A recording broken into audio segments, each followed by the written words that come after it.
ಖಾಡ big fight ವಿಶೇಷ ಮತ್ತೆ ಮುಂದುವರಿಸ್ತಾ ಇದ್ದೀನಿ. ಈ ಒಂದು ಸರ್ಕಾರಕ್ಕೆ 139 140 ಈ ಬಲ ಇದೆ ದಿನೇಶ್ ಅವರೇ, ಈ ಬಲ ಇದೆ. ಏನಾಗ್ಬಿಡ್ಬೋದು ಮ್ಯಾಕ್ಸಿಮಮ್ಮು 30 ಜನ ಶಾಸಕರು ಸೆಳೆದು ಬಿಡ್ತಾರೆ. ಯಾರಾದರೂ ಇದೆಯಾ ತಾಕತ್ತು, ಶಕ್ತಿ ಇದೆಯಾ? ಆಮ್ ಆದ್ಮಿಯವರು ಬೆಳಗ್ಗೆಯಿಂದ ರಾತ್ರಿವರೆಗೂ ಬಾಯಿ ಬಿಡ್ಕೊಂಬಿಡಿ, ನೀವು ಬಿ ಜೆ ಪಿಯವರು ಬಾಯಿ ಬಿಡ್ಕೊಂಬಿಡ್ಲಿ ಬೆಳಗಾವಿಯಿಂದ ಬೆಂಗಳೂರವರೆಗೂ.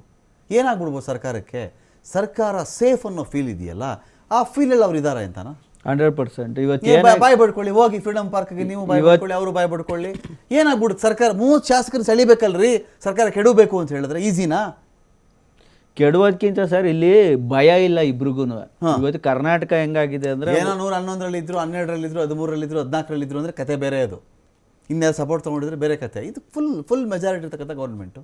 ಸರ್ ಇವ್ರು ಏನೇ ಮೆಜಾರಿಟಿ ಇದ್ರು ಇವತ್ತು ಕರ್ನಾಟಕ ಒಂದು ಪಾಳು ಬಿದ್ದು ಮನೆ ಆಗ್ಬಿಟ್ಟೈತೆ. ಕೂಬೆ ಸೇರ್ಕೊಂಡ್ರೆ ಪಾಳು ಬಿದ್ದೋಯ್ತವಲ್ಲ ಮನೆ, ಆ ಪರಿಸ್ಥಿತಿಗೆ ರಾಜ್ಯ ಬಂದಿದೆ ಇವತ್ತು. ಇವ್ರೇನು ಜಾತಿ ಬೆಂಬಲ ಇದೆ, ನಮಗೆ ಶಾಸಕರ ಬೆಂಬಲ ಇದೆ, 140 ಇದೆ, ನಾವೇನು ಮಾಡಿದ್ರು ನಡೆಯುತ್ತೆ, ಈ ಬಂಡಧೈರ್ಯ ಇದೆಯಲ್ಲ, ಅದರಿಂದ ಸರ್ಕಾರ ಸಂಪೂರ್ಣ ನಶಿಸಿ ಹೋಗ್ತಾ ಇದೆ. ಇವತ್ತು ಪಂಜಾಬಲ್ಲಿ ನಾವು 114ಕ್ಕೆ 94 ಜನ MLA ಗಳಿದ್ರು ಕೂಡ ಡೆವಲಪ್ಮೆಂಟಲ್ಲಿ ಎಲ್ಲೂ ಫೇಲ್ಯೂರ್ ಆಗಿಲ್ಲ. ರೈತರಿಗೆ ಏನೇನು ಕೊಡಬೇಕು ಪ್ರತಿಯೊಂದು ಟೈಮಲ್ಲಿ ನಾವು ಮಾಡ್ತಾ ಇದ್ದೀವಿ. ಶಿಕ್ಷಣದ ಇವತ್ತು ಶಿಕ್ಷಣ ಅಂದರೆ ಪಂಜಾಬ್ ನೋಡಿ ಕಲ್ತ್ಕೋಬೇಕು, ಆರೋಗ್ಯವನ್ನು ಪಂಜಾಬ್ ನೋಡಿ ಕಲ್ತ್ಕೋಬೇಕು. ಇವತ್ತು ಅಟ್ಟೆ ಸ್ಟ್ರೆಚ್ಚು 43,000 ಕಿಲೋಮೀಟರ್ ರಸ್ತೆ 19,000 ಕೋಟಿಗೆ ಮಾಡಿದೀವಿ. ವಿತ್ತು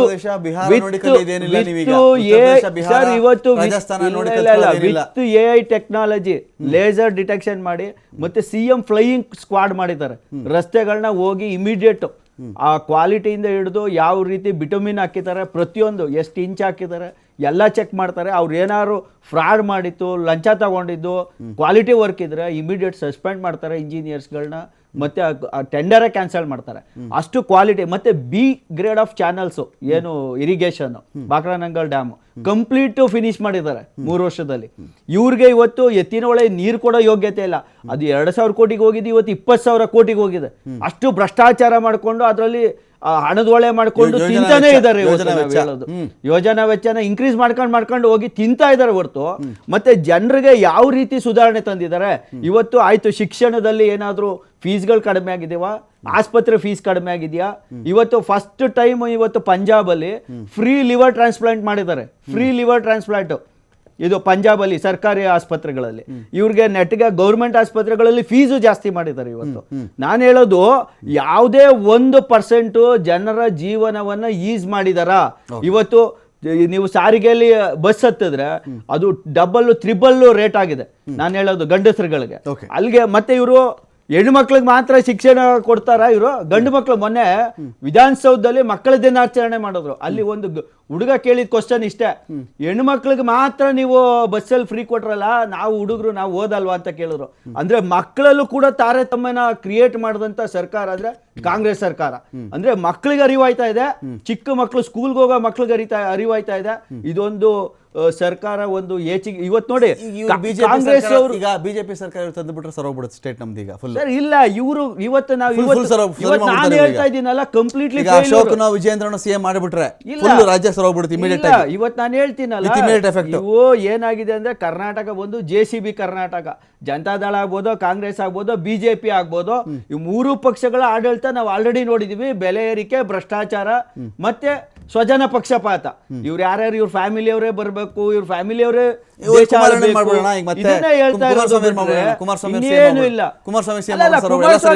ಕುಮಾರಸ್ವಾಮಿ ಅವರು CM ಆಗ್ಬೇಕು ಅಂದಿದ್ರೆ ಅವ್ರು MP ಆಗ್ಬೇಕಿತ್ತು, MLA ಆಗಿದ್ದವರು. ಇಲ್ಲಿ ರಾಜ್ಯದಲ್ಲಿ ಕೂತ್ಕೊಂಡು ವಿಧಾನಸೌಧದಲ್ಲಿ ಕ್ವಶನ್ ಕೇಳಬೇಕು. ಅಧಿಕಾರ ಇದ್ದಾಗ ಕ್ವಶನ್ ಕೇಳಬೇಕು. ಪಲಾಯನವಾದ ಮಾಡೋದಲ್ಲ. ಇವತ್ತು ಕುಮಾರಸ್ವಾಮಿ ಅವ್ರಿಗೆ ಒಳ್ಳೆ ಆಪ್ಷನ್ ಇತ್ತು ರಾಜ್ಯವನ್ನ ಕ್ವಶನ್ ಮಾಡೋದಕ್ಕೆ. ಇವತ್ತು ಅಶೋಕ್ ಅವ್ರಿಗೂ ಆ ನೈತಿಕತೆ ಇಲ್ಲ, ಧೈರ್ಯ ಇಲ್ಲ ಕೇಳುವಂತದ್ದು. ಯಾಕಂದ್ರೆ ಇವರೆಲ್ಲ ಅಡ್ಜಸ್ಟ್ಮೆಂಟ್ ಪಾರ್ಟೀಸ್ಗಳು. ಇವತ್ತು ಕುಮಾರಸ್ವಾಮಿ ಅವರು ಅಂತ ಒಂದು ಚಾನ್ಸ್ ನ ಕಳ್ಕೊಂಡಿದ್ದಾರೆ. ಇವತ್ತು ರಾಜ್ಯವನ್ನ ರೆಪ್ರೆಸೆಂಟ್ ಮಾಡ್ಬೋದಿತ್ತು, ವಿಧಾನಸಭೆಯಲ್ಲಿ ಅವ್ರಿಗೆ ಕ್ವಶನ್ ಮಾಡ್ಬೋದಿತ್ತು, ರೈತರ ಪರ ಹೋರಾಟಗಳು ಮಾಡ್ಬೋದಿತ್ತು. ಇವತ್ತು ಎಲ್ಲೋ ಹೋಗಿ ಡೆಲ್ಲಿ ಇವತ್ತು ಅವ್ರು MLA ಆಗಿದ್ರಲ್ಲ, ಅವ್ರು MLA ಆಗಿದ್ರು. ಇವತ್ತು ಒಂದು ಒಳ್ಳೆ ಆಪ್ಷನ್ ಇತ್ತು, ಅದನ್ನೇ ಕಳ್ಕೊಂಡ್ರು. ಬರೀ ಅಧಿಕಾರಕ್ಕೆ ಅಂಟ್ಕೊಂಡು ಜೀವನ ಮಾಡಿದ್ರೆ 5 ವರ್ಷ ಹೆಂಗ್ರಿ ಸುಮ್ಮನಿರೋದು ದಿನೇಶ್ ಅವರ? 5 ವರ್ಷ ಏನೂ ಇಲ್ಲ, ನಾವ್ ಹೇಳೋದು ಹೋರಾಟ ಮಾಡ್ಬೇಕು. ಇವತ್ತು ನೀವು ಪಕ್ಕದ ಆಂಧ್ರ ಪ್ರದೇಶ ನೋಡಿ, ಆಂಧ್ರ ಪ್ರದೇಶದಲ್ಲಿ ಏನ್ ಮಾಡ್ರು, ಇಡೀ ಸ್ಟೇಟ್ ಪಾದಯಾತ್ರೆ ಮಾಡ್ತಾರೆ, ಪಾದಯಾತ್ರೆ ಮಾಡಿ ಮತ್ತೆ ಇದಕ್ಕೆ ಬರ್ತಾರೆ. ಚಂದ್ರಬಾಬು ನಾಯ್ಡು ಜೈಲ್ಗೆ ಹೋಯ್ತಾರೆ, ಜೈಲ್ಗೆ ಹೋಗಿ ಆಮೇಲೆ ಆಚೆ ಬಂದು ಮತ್ತೆ ಅವರು ಅಧಿಕಾರಕ್ಕೆ ಬರ್ತಾರೆ. ಅಂದ್ರೆ ಹೋರಾಟ ಬೇಕು. ಎಲ್ಲೋ ಹೋಗ್ಬಿಟ್ಟು ಯಾವ್ದೋ ಕೇಂದ್ರದಲ್ಲಿ ಒಂದು ಸ್ಥಾನ ಸಿಕ್ಬಿಡುತ್ತೆ, ಅಲ್ಲಿ ನಾನು ಕೂತ್ಕೋಬಿಟ್ಟು ಸೇಫ್ ಪಾದಯಾತ್ರೆ ನಾವು ಕಾಲ್ ನೋವು ಪಾದಯಾತ್ರೆ ಮಾಡಕ್ಕಿಲ್ಲ, ಆಗಲ್ಲ. ಬೇಡ, ರಥಯಾತ್ರೆನೇ ಮಾಡಿ, ಕಾರ್ ಯಾತ್ರೆನೇ ಮಾಡಿ, ನಾವೇನು ಪಾದಯಾತ್ರೆನೇ ಮಾಡಿ ಅಂತ ಹೇಳಲ್ಲ. ಪ್ರತಿ ಹಳ್ಳಿಗಳಿಗೆ ಹೋಗಿ ಸರಿ ಸಮಸ್ಯೆಗಳೆಲ್ಲ ಏನ್ ಸರಿ ಮಾಡೋದಂಗೆ ನಿಮ್ಗೆ ಕೊಟ್ಟರು ಅದೇ ಕತೆ, ನಾನು ಜನ ನಿಮ್ಗೂ ಅಧಿಕಾರ ಕೊಟ್ಟಿದ್ದಾರೆ. ನೋಡಿ ಸರ್, ಇವತ್ತು ಜನರ ತೀರ್ಪಿಗೆ ಎಲ್ಲರೂ ತಲೆ ಬಾಗಲೇಬೇಕು. ಓಕೆ, ಯಾಕೆಂದ್ರೆ ಜನರಿಗೆ ಒಂದು ನಂಬಿಕೆ ಇಟ್ಟಿರ್ತಾರೆ ಯಾವುದೋ ಒಂದು ಪಕ್ಷನ ಅಧಿಕಾರಕ್ಕೆ ತರಬೇಕಾದ್ರೆ.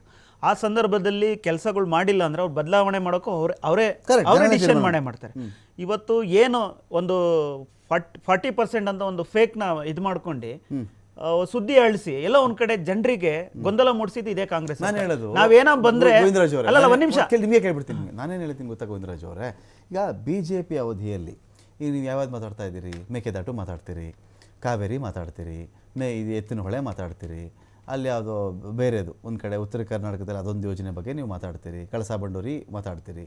ನನ್ನ ಪಾಯಿಂಟ್ ಏನು ಅಂದರೆ, ಯಾವುದಾದ್ರೂ ನಿಮ್ಮ ಅವಧಿಯಲ್ಲಿ 2 ಬಾರಿ ಅಧಿಕಾರ ಮಾಡಿದ್ದೀರಪ್ಪ, ಒಂದು ನದಿ ಯೋಜನೆಯನ್ನು ನಮ್ಮದು 3 ಇಂಜಿನ್ನು 4 ಇಂಜಿನ್ನು 5 ಇಂಜಿನ್ನು 6 ಇಂಜಿನ್ನು ಹಾರಿಸ್ಬಿಡ್ತೀವಿ ಮೇಲಕ್ಕೆ ಅಂತ ಹೇಳ್ತಿದ್ರಲ್ಲ, ಒಂದು ಕೆಲಸ ನೀವು ಮುಗಿಸ್ಬಿಟ್ಟಿದ್ದರೆ ತೋರಿಸಿ ಹೇಳ್ಬೋದಾಗಿತ್ತು ಗೌರ್ಮೆಂಟ್ಗೆ, ನೋಡ್ರಿ ಒಂದು ಕೆಲಸ ಮಾಡಿದ್ದೀವಿ, ನೀವು ಉಳಿದು ಮಾಡಿ ಅಂತೇಳಿ.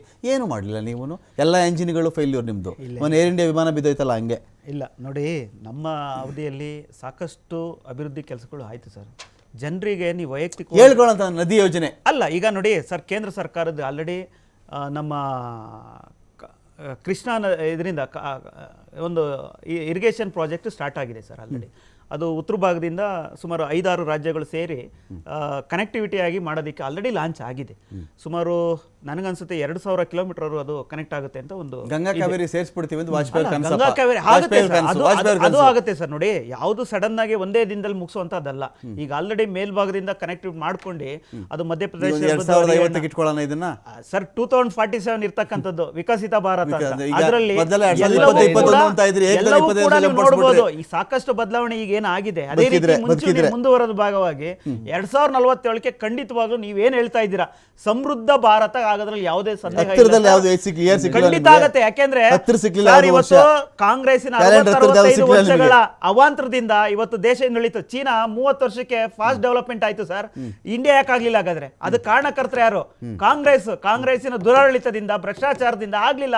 ಇವತ್ತು ಮೋದಿ ಅವರು ಯಾವ್ದಾನ ಒಂದು ಭ್ರಷ್ಟಾಚಾರ ಮಾಡಿದ್ದಾರೆ ಅಂತ ಇದೇ ಕಾಂಗ್ರೆಸ್ನವರು ರೋಡಲ್ಲಿ ಯಾವ್ದೋ ಒಂದು ಪ್ರತಿಭಟನೆ ಮಾಡಿದ್ರೆ ಯಾವ್ದೋ ಒಂದು ಉದಾಹರಣೆ ಇದ್ರೆ ಹೇಳಿ ಸರ್. ಹಾಗಾದ್ರೆ ರಾಹುಲ್ ಗಾಂಧಿ ಅವ್ರಿಗೆ ಇವೆಲ್ಲವನ್ನು ಬಿಟ್ಟು ಆಡಳಿತದಲ್ಲಿ ಯಾವುದೇ ಒಂದು ಭ್ರಷ್ಟಾಚಾರ ಹುಡುಕಕ್ಕಾಗ್ದಲೆ ಇವತ್ತು ಕೇವಲ ಎಲ್ಲೋ ಒಂದ್ ಕಡೆ ಖಾಲಿ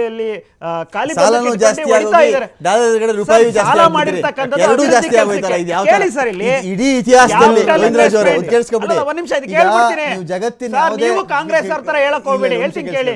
ಕ್ಯಾಪಿಟಲ್ ಇನ್ವೆಸ್ಟ್ಮೆಂಟ್ ಅಂತ ಮಾಡಿರ್ತಕ್ಕಂಥ ಸಾಲದಲ್ಲಿ ಎಲ್ಲವೂ ಕೂಡ ಡೆವಲಪ್ ಆಗ್ತಾ ಇರೋದು ಅದೇ ಒಂದು ಬಗ್ಗೆ ನೀವು ಇವಾಗ ಡಿಬೇಟ್ ಶುರು ಮಾಡಿ ಅಹೋರಾತ್ರಿ ಮಾತಾಡ್ಬಿಡ್ತೀನಿ. ಕ್ಯಾಪಿಟಲ್ ಜಗತ್ತಲ್ಲಿ ನಿಮ್ಗೆ ಗೊತ್ತಿರೋ ಯಾವುದೇ ಎಕನಾಮಿಸ್ಟ್ಗೆ ಫೋನ್ ತಗೋತೀನಿ, ನಿಮಗೆ ಗೊತ್ತಿರೋ ನನಗೆ ಗೊತ್ತಿರೋ ಬೇಡ. ಪ್ರಶ್ನೆ ಏನು ಗೊತ್ತಾ, ದೇಶದ ಸಾಲನೂ ಜಾಸ್ತಿಯಾಗಿ ಡಾಲರ್ ಎದುರುಗಡೆ ರೂಪಾಯಿ ಈ ತರ ಬಿದ್ದೋಗುತ್ತಲ್ಲ, ಇದು ಯಾವ ತರ ಅಭಿವೃದ್ಧಿ ಅಂತ ನನಗೆ ಅರ್ಥ ಆಗಿದೆ. ಅದೊಂದೇ ಉತ್ತರ ಕೊಟ್ಬಿಡಿ, ಇನ್ಯಾವುದು ಬೇಡ ನನಗೆ, ಇನ್ನೇನು ಕೇಳಲ್ಲ. ಯಾವ್ದಾನ ಒಂದು ಸುಳ್ಳಾಗಬೇಕಿದ್ರಲ್ಲಿ ಎಲ್ಲ ಒಂದು ನಿಜ ಆಗ್ಬೇಕು. ಅಟ್ ಎ ಟೈಮ್ ಎರಡೂನು. ಭಾರತ 5ನೇ ಸ್ಥಾನಕ್ಕೂ ಹೋಗ್ಬಿಡ್ತಂತೆ.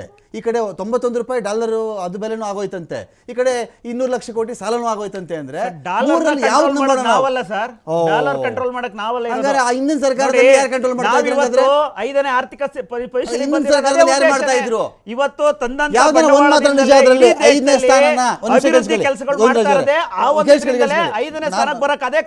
ಕೇಳಿಸ್ಕೊಳ್ಳಿ, 5ನೇ ಸ್ಥಾನ ನಾನು ಕನ್ವಿನ್ಸ್ ಆಗ್ಬಿಡ್ತೀನಿ ರೀ. 5ನೇ ಸ್ಥಾನಕ್ಕೆ ಬಂದಿದೀವಪ್ಪ ನಾವು.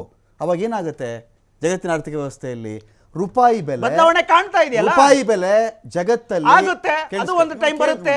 ಮಧ್ಯೆ ಇಂಟರಪ್ಟ್ ಮಾಡಿದ್ರೆ ನಿಮ್ ವಾದ ವೀಕ್ ಇದೆ ಅಂತ ಅರ್ಥ. ಇಂಟರಪ್ಟ್ ಮಾಡಿದ್ರೆ ನನ್ನ ಪ್ರಶ್ನೆ ಸರಳವಾಗಿದೆ. 5ನೇ ಸ್ಥಾನಕ್ಕೆ ನಾವು ಹೋದ್ವಾ, ಎಲ್ಲರೂ ಸೆಲೆಬ್ರೇಟ್ ಮಾಡೋಣ ರೀ, ಇದೇ ಆಫೀಸ್ ಸೆಲೆಬ್ರೇಟ್ ಮಾಡೋಣ, ಖುಷಿ. ನಾನು ಅದರ ಭಾಗನೇ, ನಾನೇನಂದ್ರೆ ಬೇರೆ ಭಾಗ ಅಲ್ಲ. ಇಲ್ಲಿ 5ನೇ ಸ್ಥಾನಕ್ಕೆ ಹೋದ್ಮೇಲೆ ಡಾಲರ್ ಎದುರುಗಡೆ ರೂಪಾಯಿ 5ನೇ ಶಕ್ತಿವಂತ ದೇಶದ ಒಂದು ಕರೆನ್ಸಿಯಾಗಿ ಉಳ್ಕೋಬೇಕು. ಓಕೆ, ಸಾಲೆಲ್ಲ ತೀರಿಸ್ಬಿಟ್ಟು ನಾವು 5ನೇ ಸ್ಥಾನಕ್ಕೆ ಜಿಗಿದಿದ್ದೀವಪ್ಪ ಅಂತಂದ್ರು ಹೇಳಬೇಕು. 3 ಮ್ಯಾಚ್ ಆಗಲ್ವಲ್ರಿ ಲೆಕ್ಕಾಚಾರ? ಇಲ್ಲ. 3 ಮ್ಯಾಚ್ ಆಗಲ್ವಲ್ಲ? ಇಲ್ಲ, ನಿಮಗೆ ಅಂಕಿ ಅಂಶಗಳು ನಾಳೆ ನಾನು ಬೇಕಾದ್ರೆ ಕೊಡ್ತೀನಿ. ನನಗೆ ಅಂಕಿ ಅಂಶಗಳು ಕೊಡ್ತೀನಿ. ಹಾ. ಆಯ್ತಾ? ಯಾವ ಯಾವ್ದಾರ ಒಂದು ಮ್ಯಾಚ್ ಆಗ್ಬೇಕ್ರಿ ಅದರಲ್ಲಿ. ಆರ್ಥಿಕತೆ ಇಡೀ ದೇಶ ಭಾರತದ ಇಡೀ ಪ್ರಪಂಚದ ಏನಾಗಿದೆ ಗೊತ್ತಾ ಇಲ್ಲಿ? ನಿರ್ಮಾಣ ಇಲ್ಲಿ ultimately ಆಗಿರ್ತಕ್ಕಂಥದ್ದು ಕಳೆದ ಏನಾಗಿದೆ 10 ವರ್ಷದಿಂದ ಗೊತ್ತಾ? ಸರ್. ಏನಾಗಿದೆ ಗೊತ್ತಾ ದಿನೇಶ್ ಅವರೇ, ಯಾರು ಬಂದ್ರು ಇದೇ ಕತೆ ಅಂತ, ಏನು ಡಿಫ್ರೆನ್ಸ್ ಇಲ್ಲ. ಯೂನಿಫಾರ್ಮ್ ಚೇಂಜ್ ಆಯ್ತವೆ, ಬಾವುಟವನ್ನು ಚೇಂಜ್ ಆಗ್ಬೋದಾ ಅಂತ ಆ ಮಟ್ಟಕ್ಕೆ ಹೋಗ್ಬಿಟ್ಟಿದ್ದೀವ ನಾವು. ಏನು ಮ್ಯಾಟ್ರ್ ಏನು? ಚನ್ನಪಟ್ಟಣ ಎಲೆಕ್ಷನ್ನು 12,000 ರೂಪಾಯಿ ಒಂದು ಕೋಳಿಗೊಂದು ಮಸಾಲೆ, ಇಷ್ಟೇ. ಒಂದು ಬೈ ಎಲೆಕ್ಷನ್ಗೆ ಇಷ್ಟೇ. ಇಲ್ಲಿಗೆ ಬಂದು ನಿಂತಿದ್ದೇವ ನಾವು ಇವತ್ತಿಗೆ. ಮುಖ್ಯಮಂತ್ರಿ ಅವ್ರು ಚೇಂಜ್ ಆಗಿಬಿಟ್ರು, ಇವ್ರು ಚೇಂಜ್ ಆಗಿಬಿಟ್ರು, ರಾಜಣ್ಣ ಇಲ್ಲಿ ಬಂದರು, ಗುಲಾಬಿ ಹೂ ಅಲ್ಲಿ ಕೊಟ್ಬಿಟ್ರು, ಸತೀಶ್ ಜಾರಕಿಹೊಳಿ ಡಿನ್ನರ್ ಇತ್ತು, ಇಲ್ಲಿ ಲಂಚ್ ಇತ್ತು, ಅಲ್ಲಿ ಬ್ರೇಕ್ಫಾಸ್ಟ್ ಇತ್ತು, ಫಿನಿಶ್. ಬೆಳಗ್ಗೆ ಮಧ್ಯಾಹ್ನ ಸಾಯಂಕಾಲ ಇಷ್ಟೇ. ಸರ್, ಇವತ್ತು ನಮ್ಮ ಜನರ ಮನಸ್ಥಿತಿನೂ ಅಲ್ಲಿಗೆ ಹೋಗಿ ನಿಂತಿದೆ. ನಾವು ಇದೇನು ಹೇಳ್ತಾ ಇದ್ದೀವಲ್ಲ, ಇವತ್ತು ಜಾತಿ ಹಣ ಹೆಂಡದ ಮೇಲೆ ನಿಂತಿದೆ ದೇಶ. ಒಂದು ನಿಜವಾಗಿ ಜನರು ಅವ್ರು ಥಿಂಕ್ ಮಾಡಿದ್ರೆ ಇವತ್ತು ನಾವೇನು ಹಣ ಟ್ಯಾಕ್ಸ್ ಕಟ್ತಾ ಇದ್ದೀವಲ್ಲ, ನಾಟ್ ರಿಕ್ವೈರ್ಡ್ 2047 ಇವ್ರು ಹೇಳಿದ್ರಲ್ಲ, ಅಷ್ಟು ದಿವಸ ಬೇಕಿಲ್ಲ, ಕೇವಲ 5 ವರ್ಷ ಇಸ್ ಎನಫ್. ಅದಕ್ಕೆ 5 ವರ್ಷಕ್ಕೊಂದು ಎಲೆಕ್ಷನ್ ಮಾಡೋದು. ಒಂದು ದೇಶ ಆಗಲಿ ಒಂದು ರಾಜ್ಯ ಆಗಲಿ ಬದಲಾವಣೆ ಆಗೋದಕ್ಕೆ ಜಸ್ಟ್ ರಿಕ್ವೈರ್ಡ್ 5 years. ಇವತ್ತು ಏನಾಗಿದೆ ಅಂದರೆ ಇವತ್ತು ನಾವು ಅದನ್ನು ಮಾಡಿ ತೋರಿಸ್ತಾ ಇದ್ದೀವಿ. ಪಂಜಾಬಲ್ಲಿ ಮಾಡಿ ತೋರಿಸ್ತಾ ಇದ್ದೀವಿ, ಕಂಪ್ಲೀಟ್ ಸ್ಟೇಟು. ಡೆಲ್ಲಿಲಿ ಮಾಡೋಕ್ಕೆ ಬಿಡಲಿಲ್ಲ. ಇವತ್ತು ಪಂಜಾಬಲ್ಲಿ ನಾವು ಮಾಡಿ ತೋರಿಸಿದ್ದೀವಿ, ತೋರಿಸ್ತಾ ಇದ್ದೀವಿ. ಇವತ್ತು ಕಾಂಗ್ರೆಸ್ದು ಏನಾಗಿದೆ ಅಂದರೆ ಹೈಕಮಾಂಡೇ ನ್ಯಾಷನಲ್ ಹೆರಾಲ್ಡ್ ಕೇಸಲ್ಲಿ ಡೆಲ್ಲಿ ಹೈಕೋರ್ಟಲ್ಲಿ ಕೇಸು ಫೈಲ್ ಬಿದ್ದೈತೆ. ಅವರೇ ಐಸಿಯು ಈಗ ಮತ್ತೆ ಹೈಕೋರ್ಟ್ ಅಲ್ಲಿ ಇದೆಯಲ್ಲ ಅದು ಕೇಸು. ಇವ್ರು ಅವರೇ ಐಸಿಯುಲ್ ಇದ್ದಾಗ ಇವ್ರನ್ನೆಲ್ಲಿ ಟ್ರೀಟ್ಮೆಂಟ್ ಮಾಡುವಂತ ಪರಿಸ್ಥಿತಿ ಕಾಂಗ್ರೆಸ್ ಬರುತ್ತೆ. ಹೈಕಮಾಂಡೇ ಐಸಿಯುಲ್ ಇದೆ, ಜನರಲ್ ವಾರ್ಡ್ಗೆ ಎಲ್ಲಿಗೆ ಬಂದು ಪೇಷಂಟ್ ಅಟೆಂಡ್ ಮಾಡ್ತಾರೆ. ಅದು ಸಮಸ್ಯೆ ಆಗಿರೋದು. ಥ್ಯಾಂಕ್ ಯು ದಿನೇಶ್ ಅವರು, ಥ್ಯಾಂಕ್ ಯು ಗೋವಿಂದರಾಜ್ ಅವರೇ. ವೆಯ್ಟ್ ಮಾಡೋಣ. ಇದು ಬೆಳಗ್ಗೆ ಎದ್ರೆ ರಾಜಣ್ಣ ಅಲ್ಲಿ ಬಂದರು, ಸಿದ್ದರಾಮಯ್ಯನವ್ರು ಇಲ್ಲಿ ಹೋದ್ರು, DK ಶಿ ಅಲ್ಲಿ ಬಂದರು, ಇಲ್ಲ ಹೈಕಮಾಂಡೇ ಅಂತೆ, ಇಲ್ವಂತೆ ಇವರೇ ಬದಲಾಯಿಸ್ಕೋಬೇಕಂತೆ, ಇವರದೇ ನಿರ್ಧಾರವಂತೆ. ಇಷ್ಟು ದಿನಗಳ ಕಾಲ ಇದು